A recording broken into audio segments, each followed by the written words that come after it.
이제 축구인들을 믿지 못합니다. 여러분들 그러시잖아요.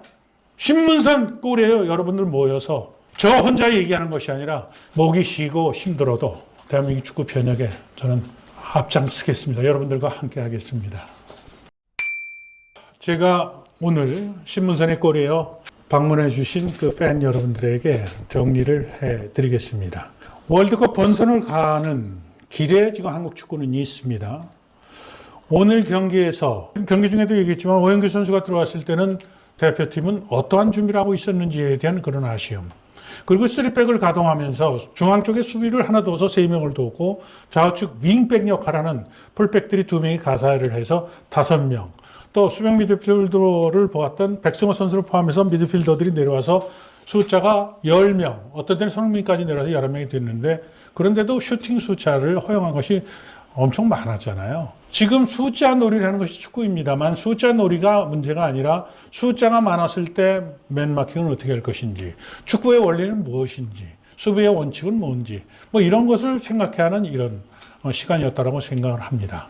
자, 월드컵 본선을 가고자 하는 과정에서 2차전 멕시코랑 경기를 할 때 오늘 제가 강조했던 이런 문제를 좀 개선해서 좋은 경기를 했으면 좋겠다는 생각이 들고요. 멕시코와 경기 때는 멕시코는 지금 미국하고 좀 다를 겁니다. 멕시코 입장에서는 엄청난 멕시칸들이 와서 응원할 것이고 또 운동장 분위기도 달라졌을 때 실제로 경기는 어떻게 흘러갈까에 대한 또 기대감도 있다고 이렇게 정리해서 말씀을 드리겠습니다. 네네. 멕시코전의 약간 관전 포인트, 네. 멕시코전을 어떻게 우리가 보면 더 재밌을 수 있다. 이런 것들도 한번 포인트만 한번 살짝 잡아주시죠. 자, 손흥민 선수에 대한 포지션이죠.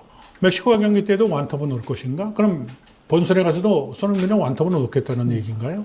그렇다면 손흥민 선수의 가장 적합한 포지션은 어디죠?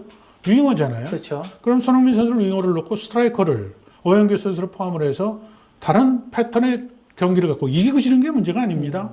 월드컵 본선을 가는 과정에서 우리가 최대 공약수, 승리에 대한 최대 공약수를 뽑기 위해서 할 수 있는 것은 다 우리가 모의고사를 보는 거 아니겠어요? 네네. 그런 준비를 하는 것이 중요해요. 그 준비는 바로 감독이 경기 전에 국민들을 1대1로 만날 수가 없잖아요. 네. 중간 구매자가 누구죠? 미디어입니다. 미디어를 통해서 오늘 경기에 대해서 냉정하게 평가를 하고 멕시코 경기 때 이런 패턴으로 하겠다. 신문에 난다고 해서 어떻게 보겠어요?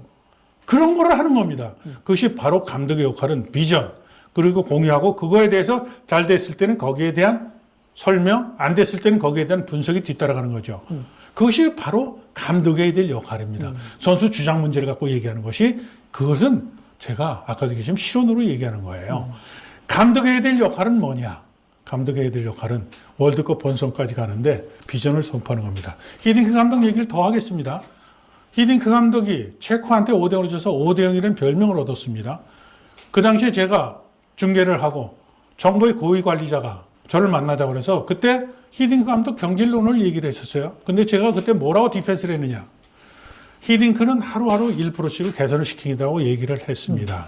그리고 유럽 축구를 위해서 체력 훈련해서 몸이 무거운데 이 과정에서 이기고 지는 것이 아니라 본선에 지금 초점을 맞춰서 컨디션의 피크 포인트를 본선에 맞추고 있습니다. 그리고 지금 50일도 안 남은 시점에서 감독을 바꿨을 경우에 혼란이 옵니다. 그래서 홍명보 감독에게 축구의 권력자들이 내 편, 그리고 카르텔에 또 대학, 이런 걸로 엮여서가 아니라 홍명보 감독도 긴장시켜야 되는 거 아닙니까? 그래야 경기력이 좋아지는 거 아닌가요? 그리고 홍명보 감독을 왜 대한민국 정부에서 그래도 고민을 해서 과정에 문제가 있다가 지적을 하고 전문기에 탑다운 방식으로 했다고 그랬으면 그것을 저기를 해서 그렇게 홍명보 감독을 K대 출신들이 몰고 간다면 재선임이라도 했으면 지금보다는 좀 나아지지 않았을까요?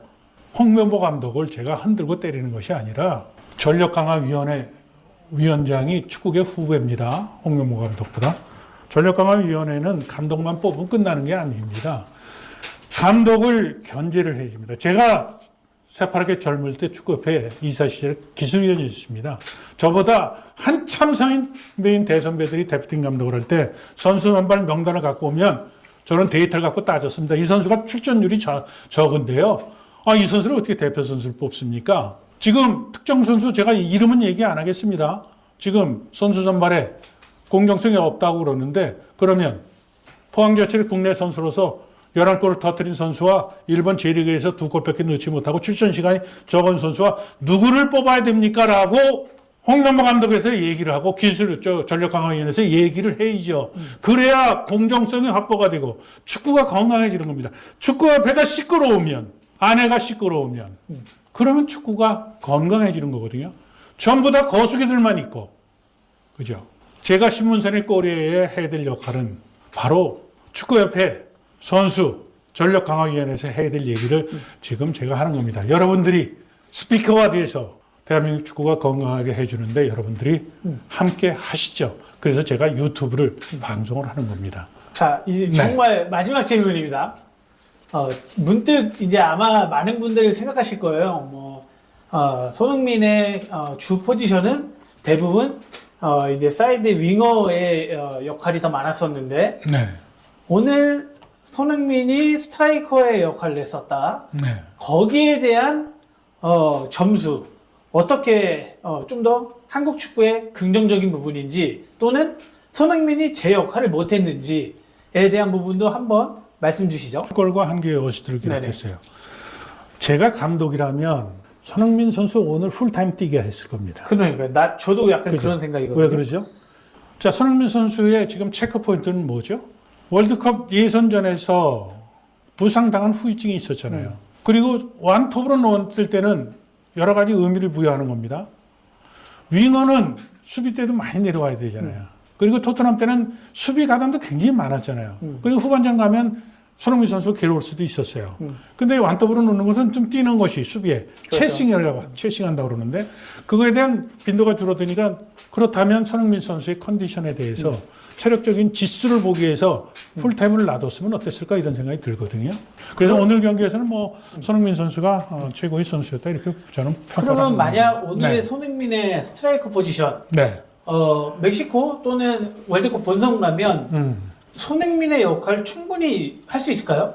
자, 우리 심피디완이 멕시코 감독이에요. 그리고 조편성이 어느 나라랑 될지 모르는데 감독이 되면 한국하고 경기하면 가장 경계될 선수는 누구예요? 손흥민이죠. 그렇죠. 손흥민, 이강인. 그렇죠. 손흥민 선수가 넘버원이죠. 그리고 이강인도 있을 수 있죠. 그러면 거기에 대한 전담 마크맨을 붙이진 않더라도 수비에 대한 적극성은 오늘 경기처럼 하겠습니까? 그죠? 네. 그렇다면 오늘 경기에 또 취해서는 안 되는 겁니다. 월드컵 본선에 대해서 어떻게 손흥민을 강화를 할 거냐. 그래서 최전방에 놓게 되면 상대방이 더 밀착 마크를 하고 거친 플레이를 할 수 있으니까 윙어로 놓게 되면 손흥민 선수의 가장 큰 장점은 스프린트 아니에요. 네네. 그 풀스피드에서 그 속도가 있기 때문에 윙어로 섰을 때 그렇다면 손흥민 선수의 두 가지 카드를 놓고 봐야 돼요. 오늘처럼 스트라이커냐 윙어냐. 근데 왜 토트넘에서는 윙어로 많이 썼을까요? 이제 이런 것들을 감독은 고민해서 대표팀 운영에 대한 설계를 해야 된다는 것이죠. 네. 여러분들이 되게 궁금하셨을 포인트거든요. 네. 손흥민이 스트라이커? 근데 손흥민은 윙어인데 제 역할을 할까? 그리고 또는 손흥민이 스트라이커를 썼을 때 오늘 어찌됐든 좋은 경기력을 보였잖아요. 네. 물론 상대가 미국이었지만 그러면 앞으로의 본선에서는 손흥민이 어떻게 이 포지션에서의 역할을 할 수 있을까? 또는 지금 현재 소속팀에서도 조금 더 시간이 지났을 때 아무래도 본인의 윙어의 전성기 시절에 그런 폼이 안 나온다라고 하면 한국 국대에서의 보여줬던 그 스트라이커의 움직임 네. 그런 것들이 어떻게 보면 또 손흥민이 앞으로 본인의 포지션을 또 찾아가는 또 계기도 될 수가 있잖아요. 제가 수평적 리더십이라고 그랬잖아요. 제가 감독이면 손흥민 선수하고 감독방에 부르면 책상에 앉으면 딱딱하잖아요. 네네. 야, 흥민아, 야. 저 호텔 건너편에 좀 맛있는 커피숍이 있다고 그러더라. 가자. 커피 하나 한잔 하자. 가서 이렇게 저렇게 얘기를 하다가 손흥민 선수, 아니, 지금 아시아 축구에서 말이죠. 저는 지금 한국 축구사를 다 겪었어요. 그 차범근 선수하고 시합을 같이도 해봤고 그래서 차범근 선수 훌륭하죠. 그다음에 또 누가 있죠? 홍명보 감독, 박지성. 수비. 박지성 있죠. 지금 한국 축구의 역사 훗날 가서 평가를 하면 한국 축구의 레전드는 지금 프리미어리그에서 득점을 했던 손흥민에 저는 높은 점수를 그렇죠. 줍니다. 네. 네. 지금 블루드림님께서 말씀하셨던 이재성에 대한 부분 우리가 그런 얘기 했었잖아요. 이재성은 정말 감초의 역할을 하는 선수다. 네. 뚜렷하게 뭔가 손흥민이라든가 이강인처럼 뭐 반짝반짝하거나 굉장히 큰 영향력을 보이는 것 같지는 않지만 이재성이 없으면 한국 축구 대표팀 제대로 안 굴러가거든요. 그렇죠. 오늘의 이재성은 어땠을까요? 첫 골 어시스트 이재성이가 할 수 있는 그런 패스였어요. 수비 센터백 사이에 손흥민이가 거의 동등한 라인에 서 있는데 거기서 돌아 터나가는데 그 패스를 줬잖아요. 네네. 그 짧은 패스가 아니었잖아요. 그리고 이재성이는 왜 마인츠에서 풀타임을 뛰는 베스트 멤버고 그리고 독일에서 이 선수를 좋은 평가를 하고 있을까요? 아마 제가 하는 얘기에 여기 늘 들어오시는 분들은 다 동의들을 하실 겁니다. 한국 축구는 대한민국 지도자들 공부해야 됩니다. 공부하지 않으면 어떻게 될까요? 홍명보 감독 선수 은퇴하고 나서 지도자 자격증을 어떻게 땄나요? 제가 구체적으로 더 얘기하진 않겠습니다. 더 겸손하고 팀을 이끌고 통솔할 수 있는. 자, 다시 한번 강요를 합니다. 대한축구협회 정문기 회장. 모든 총괄적인 책임을 지는 겁니다. 자, 두 번째. 전력강화위원회 위원장. 홍명보 감독보다 후배가 지금 맡고 있어요. 이번에 그 캡틴 문제를 포함해서 대표팀 감독으로 뽑힌 홍명보 감독에게 내년 6월 달에 열리는 월드컵까지 어떤 비전을 갖고 대표팀 운영할 것인지, 그리고 전지훈련지에 대표팀 감독으로서 어떤 것을 원하는지, 선수 선발은 어떻게 할 것인지, 그리고 전력강화위원회는 대표팀 감독이 모든 권한을 갖고 대표팀 선수를 뽑는 것이 아닙니다. 대표팀 감독이 뽑는데 공정성이나 투명성에서 문제가 있으면 그거를 지적을 해서 걸러주는 것이 전력강화위원회가 해야 될 역할입니다. 전력강화위원회 감독을 관리를 해줘. 그러면 저희가 정문규 회장을 비판하는 것은 크린스만 데려와서 그 당시 전력강화위원회와 크린스만이 몇 번 회의를 했습니까? 회의했나요? 독일 전력강화위원장 시켜서 한 짓이 뭔가요? 그리고 그 돈은 누구 돈을 줬습니까? 축구협회 피땀 흘려서 축구인들이 벌어서 쌓인 예산을 몇십억을 갖다 쓴 거 아닙니까? 그런데도 정문규 회장은 문체부로부터 중징계를 받았었잖아요. 그런데도 자기는 관여한 게 없다라고 얘기를 해요. 그러니까 관중들이 안 가죠. 대표팀 감독 뽑는데 투명하지 않으니까 축구 불장품이라는 거 아닙니까? 라면에 벌레 나와보세요. 국민들이 먹는 물에 거기에 벌레가 들어가 있다면, 기생충이 들어가 있다면 어떻게 될까요? 축구가 그런 겁니다. 그런데도 아직도 정신을 못 차립니다. 자, 이제 축구인들은 믿지 못합니다. 여러분들 그러시잖아요. 신문선 꼴이에요. 여러분들 모여서 저 혼자 얘기하는 것이 아니라 이곳에 저곳에 스피커를 목이 쉬고 힘들어도 대한민국 축구 변혁에 저는 앞장서겠습니다. 여러분들과 함께 하겠습니다.